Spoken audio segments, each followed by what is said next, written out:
Okay, our next lecture is going to be on the Massachusetts colonies. There's going to be two colonies here. We have Plymouth Rock, and then we have a Massachusetts Bay colony that comes a little bit later. It's important when looking at these colonies that you understand both of them will come because of religious persecution in England. And that oppression is going to lead them to come to the New World to start a new type of colony, one based on religion. Very different from Jamestown. Okay, so as we begin, I want to make it very clear the difference between Puritans, which will come into the Massachusetts Bay Colony, and Separatists, or Pilgrims, which will come into the Plymouth Rock Colony. Okay, they're going to be two very different groups, similar in some respects, but two different beliefs. So let's start with the Puritans first. So the Puritans want to purify the Anglican Church from Catholic influences. That's their main goal. That's why they branch off from the Anglican Church. Now, if you remember, King Henry VIII, and wanting to get a divorce, the Catholic Church says no, and King Henry VIII at that point says, well, fine, I'll create my own church, the Church of England or the Anglican Church, and that way I can grant the divorce through that process. When the church comes about, there is a group that wants to go even further in breaking with the Catholic Church, and they want to make sure the Anglican Church doesn't have those influences. And that group's going to be the Puritans. They want to purify the Anglican Church.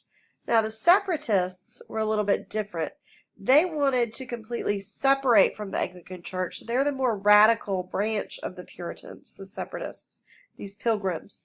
They wanted to completely separate from the church and create their own group. In 1617, the Separatists or the Pilgrims will get permission to come to the New World from the king. They get this permission, and they're also in communication with the Virginia Company as well, because initially they want to settle near Jamestown. They want to have that support from other Englishmen who are coming over. They figure that's a good location for them to settle out on the outer skirts of Jamestown or down the river a little ways. And so that's where their destination initially is. Now, they will not make it to Jamestown. Now, instead, they make it to Plymouth Rock, which is in current-day Massachusetts. And they sailed on the ship named the Mayflower. It's about 102 people. One person will die at sea.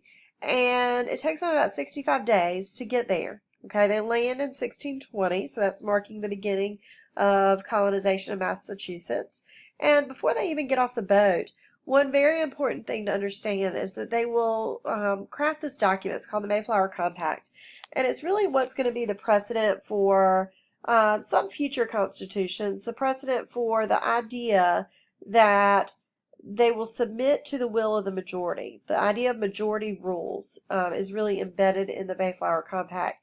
They're going to make decisions together as a group. And I think it's interesting, and something you really want to note is that this little seed of democracy, if you will, is going to grow initially into the idea of self-government. They'll have town meetings. If you've ever seen the Gilmore Girls, and they have their town meetings there. Same thing from this earlier time period, that the town will meet, make big decisions together, and it's even carried through some modern day small towns in Massachusetts, which is really interesting. So keep that in mind. The idea of majority rules, self-government through town meetings is really what's going to be embedded into this Mayflower Compact over time. Okay, it's going to grow out of that. So you have governor of the colony will be William Bradford, and he'll be governor for quite a while. He's appointed again and again and again. Similar to Jamestown, they're going to have a lot of struggles. You know, if you look at the first winter from 1620 to 1621, out of the 102 people who will make it there, only 44 will survive this winter.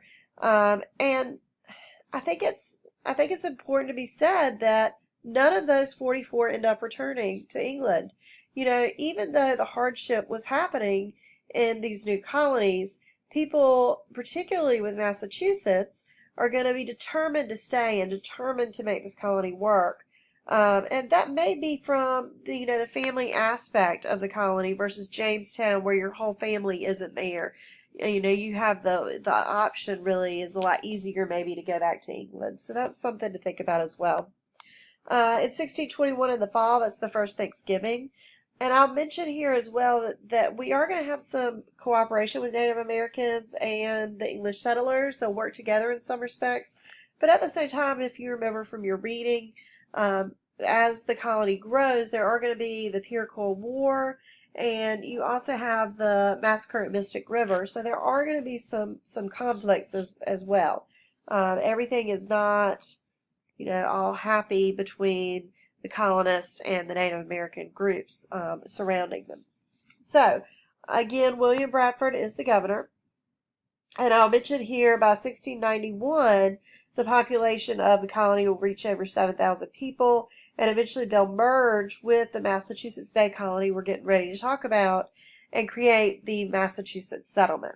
Okay, so the second group here, the Massachusetts Bay Colony, it's important to remember they are going to get a royal charter around 1629, and what's important to remember is what's going to be called we'll talk about in a little bit further again, is the Great Migration.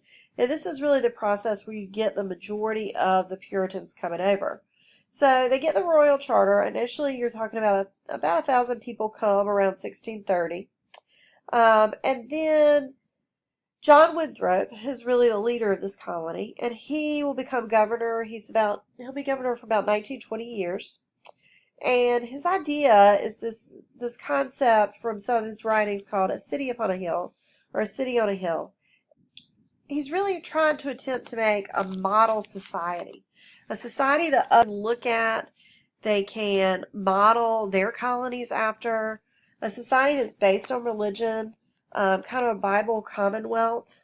Also the idea that you must be a church member to join and to vote, that you need to devote your life to your faith, essentially, and that a colony that's built on that will be a colony that can survive and a colony that others should model themselves after. Next, we're going to talk about education. Now, in looking at education, it's important to understand the purpose of education in the Massachusetts colonies. And the purpose of education is going to be tied back to the religious faith of the colonies, to the church. In order to be a member of the church, in order to be someone who practices within the colony their faith, you really are going to have to be able to read the Bible, and that's what it comes down to. In order to participate in the church, you must be able to read the Bible. With that being said, education is going to be really important to the society.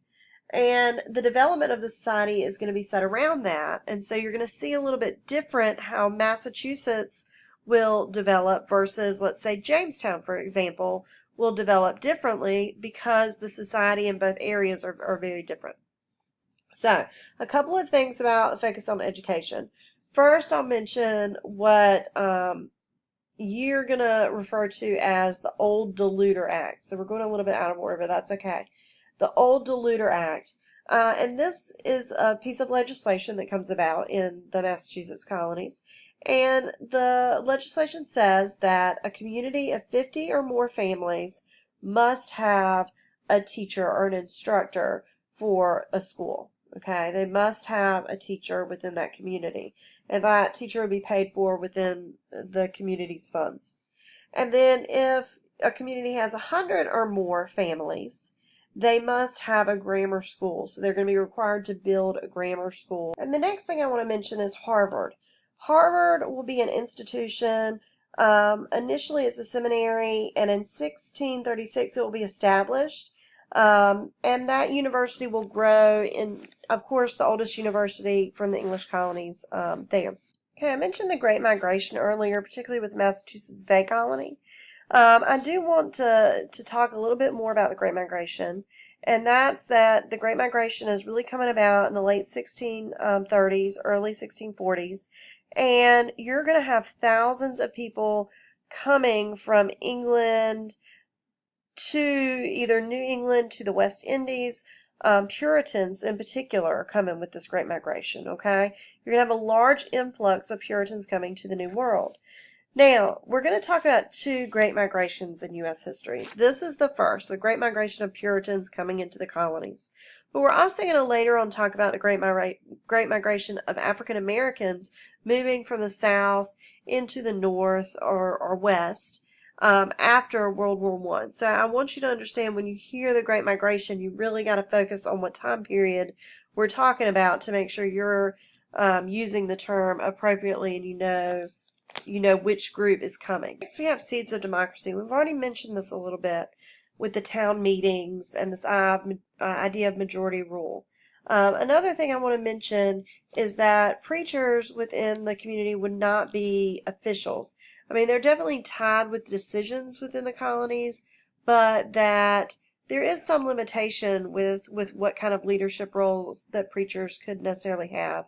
There's also that all the male saints, or saints are referring to members of the colony or members of the church would be called saints. So all male saints would vote to elect governors and councilmen.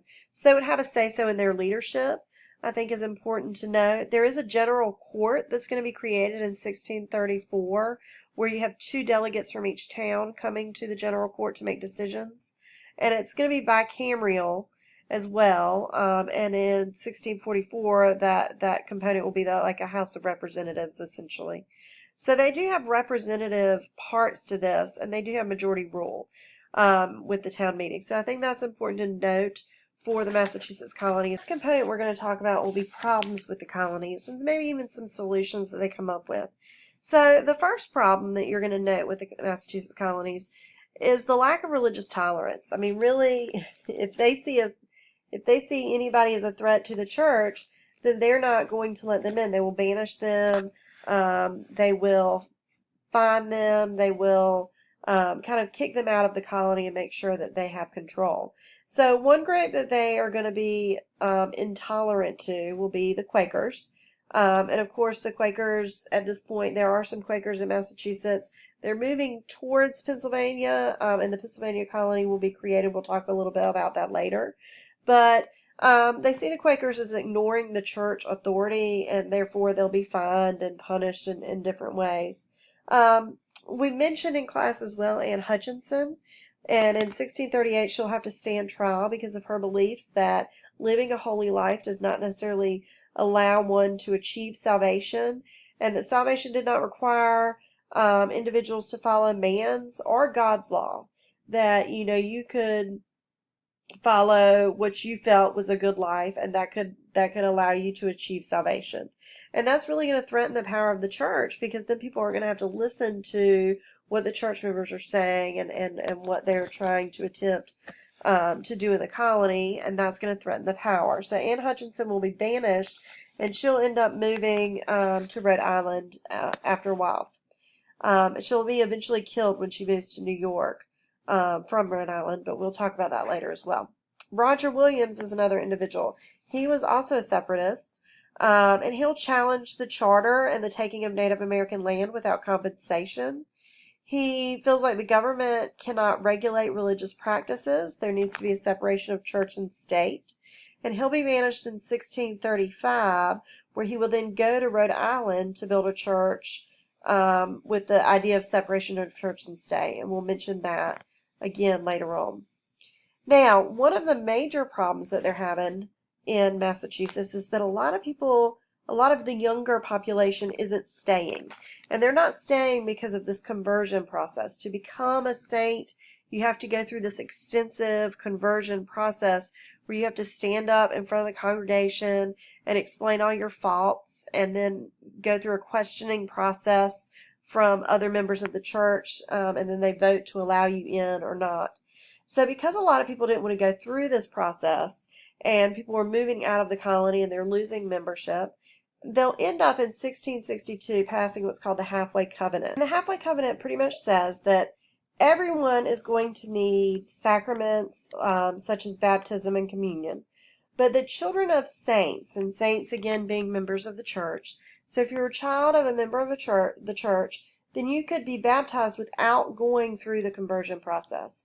So that enabled people to skip that process, and therefore maintaining the church membership and continuing to grow the membership of the church. The last problem in the Massachusetts colonies we'll talk more about next week, will be the Salem witch trials, which will happen around 1692. So to wrap up your notes, just go ahead and write down which you already know about the Salem witch trials underneath that label.